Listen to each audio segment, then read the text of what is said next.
મિત્રો ફરીથી એક સરસ મજાનો એચટાટનો 2017નો સમ એક સંખ્યાના વર્ગ તથા વર્ગમૂળનો સરવાળો 84 અને એની બાદબાકી 78 થાય છે તો તે સંખ્યા કઈ? ચાલો આપણે એ સંખ્યા ધારવી છે, એ સંખ્યા ધારો કે આપણા માટે x છે. ચાલો એટલે શું થાય છે કે x નો વર્ગ અને એનું વર્ગમૂળ એટલે કે વર્ગમૂળ x, એ બેનો સરવાળો કેટલો આપ્યો છે? 84. અચ્છા, એની બાદબાકી તો કે એની બાદબાકી આપી છે 78. બસ જોવો જોઈએ, આ તો ઉડી જશે, સરવાળો જ કરો. 2x વર્ગ અને 8 ને 4 12, 8 ને 9 ને 7 16. એનો અર્થ કે x વર્ગ બરાબર 162. બગડું કેવું જ જશે? છેદમાં. ચાલો 16 ભાગ્યા 162 ભાગ્યા 2 કરો, 8 દુ 16 81. એટલે કે x વર્ગની કિંમત 81 મળી, એટલે કે x બરાબર કોણ આવશે? 9. તો આનો જવાબ આવશે 9. મિત્રો એક બીજું સ્માર્ટ વર્ક થઈ શકે, સિમ્પલી વિચારીએ તો. પહેલી વાત એ કે કોઈ એક સંખ્યાનો વર્ગ કરી તો બરોબર, પણ એનું વર્ગમૂળ થતું હોવું જોઈએ. એટલે કે આ તો જાણે એમને કેન્સલ થઈ ગયું કે આ તો આવે જ નહીં, કારણ કે પાછું સર આ 84 આવે છે ને, તો 84 એવી વસ્તુ છે કે જે સંખ્યા છે, પૂર્ણ સંખ્યા છે. હવે આમાં પણ વિચારી શકે કે એક સંખ્યાનો વર્ગ, હવે તમે જ કહ્યું 81 નો વર્ગ કરો તો કેવડું મોટું થાય, અને એ તો કોઈ 84 પહોંચે જ નહીં, એટલે કે આ જાણે કેન્સલ થઈ ગયો. હવે આવ્યું આ જ બે જ વસ્તુ, તમે વિચાર્યું ને, ચોકે ચોકે 16 અને એનું વર્ગમૂળ 2 18, એટલે આ તો હોય જ નહીં, 84 થાય છે. તો સીધું જ વિચારવાનું 90 81 અને એનું વર્ગ જોજો 84 આવી ગયા કે નહીં, 9 નું વર્ગમૂળ. તો આ રીતે પણ તમે કરી શકો. તો વિકલ્પ આપ્યા છે એના આધારે પણ સ્માર્ટલી કરી શકો. આ બધું ગણવું ન પડે, પણ આ પણ એટલું બધું કંઈ બહુ લાંબી રીત નથી, ફટાફટ તમે કરી શકો છો. તો એન્જોય. આનો જવાબ આવશે 9. ને મિત્રો એક નફાખોટનો એક સરસ મજાનો ક્વેશ્ચન કે રાકેશભાઈ 5000 એક ટીવી વેચે છે, એટલે વેપારી વેચી નાખે છે, પણ એમાં 10%ની ખોટ જાય છે, તો તેમણે ટીવી કેટલા રૂપિયામાં ખરીદ્યું હશે? મિત્રો જ્યારે આવા કોઈ પણ ક્વેશ્ચન હોય ને, ત્યારે છે ને તમારી રીતે એક વિચાર લેવાનું કે કોઈ એક વેપારીએ 100 રૂપિયામાં વસ્તુ લીધી, બસ આવું વિચારવાનું. કારણ કે ટકાએ આપણે શોધવાના જે 100માં જોઈએ, એટલે તમને સીધું પડશે કે ભાઈ 100 રૂપિયાની વસ્તુ લીધી છે, હવે એને 10%ની ખોટ જાય છે, એનું કે 100 રૂપિયાવાળી વસ્તુ એને વેચી હશે કેટલા? 90 રૂપિયામાં, એટલે આ વેચાણ કિંમત થઈ.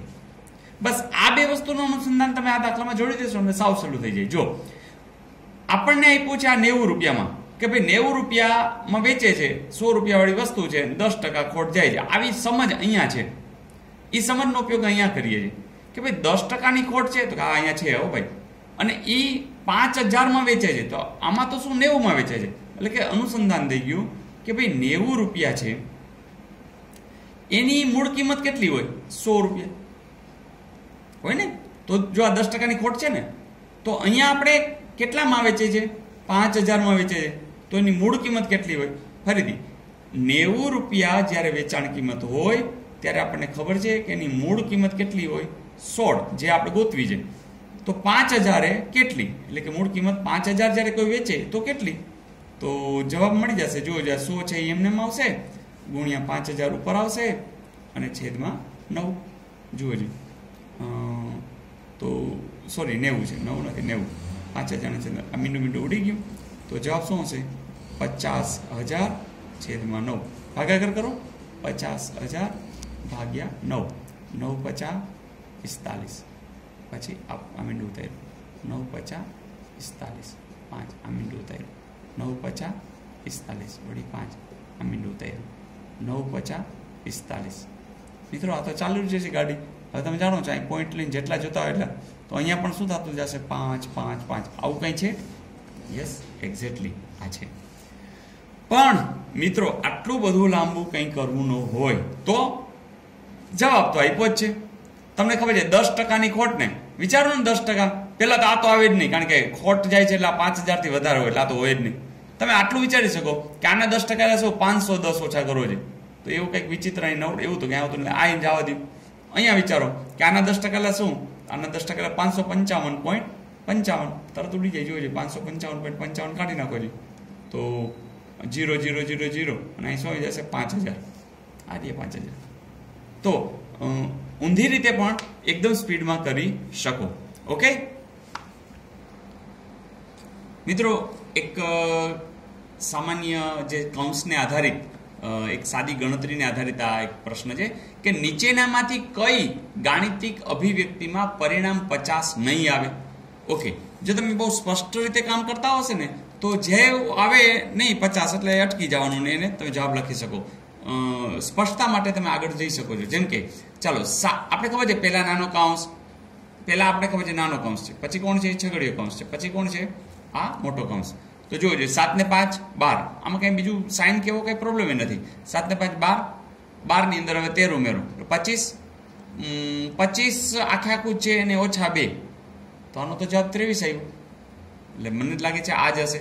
તેમ છતાં અમસ્તું ચેકિંગ કરીએ છીએ. ચાલો 6 ચોક 24, 24 માં 1 ઉમેરો 25. હવે જોવો છે છગડીયા કૌંસ સાથે આ છે 25 દુ 50. ઓકે, એટલે આપણો જવાબ જે 50 નહીં આવ્યો પ્રશ્ન છે, એટલે આ તો જાણે નહીં જ આવે. 6 ને 4 10, 10 ને 100, 100 ભાગ્યા 2 50 નહીં આવે. 7 ને 5 12, 12 ને 1 13, જો 13 ચોખ્ખું 52, એમાંથી પાછા 2 બાદ કરો, 52 માંથી 2 જાય તો 50, એટલે કે અહીં નહીં આવે. તો પહેલો જવાબ જ સાચો છે. મજા આવી મિત્રો? બસ આ બધા સમ્સ વારંવાર જોતા રહેજો, ગણતા રહેજો, અને મજા આવે તો જરૂરથી તમારા મિત્રોને શેર કરજો. તમે લાઈક કરી શકો છો, તમને કોમેન્ટ્સ પણ લખવી હોય તો લખી શકો છો. તમારે કંઈ વધારે કંઈક નવું કંઈ શીખવું હોય તો પણ જરૂરથી અમને કોમેન્ટ્સની અંદર જણાવજો. તો આપણે સાથે રહી અને આગળ વધતા રહીશું. તો થેન્ક યુ વ્યુઅર્સ, તમે જે ઝડપથી બધાને શેર કરી રહ્યા છો એનો આનંદ છે. ગૂગલને પણ થેન્ક્સ કે આપણે આ રીતે આપણા જ્ઞાનની અંદર વધારો કરી રહ્યા છીએ. તો ગૂગલની જે આ યુટ્યુબ ચેનલ છે એને પણ આ તકે આપણે થેન્ક્સ માનીએ. તો wish you all the best.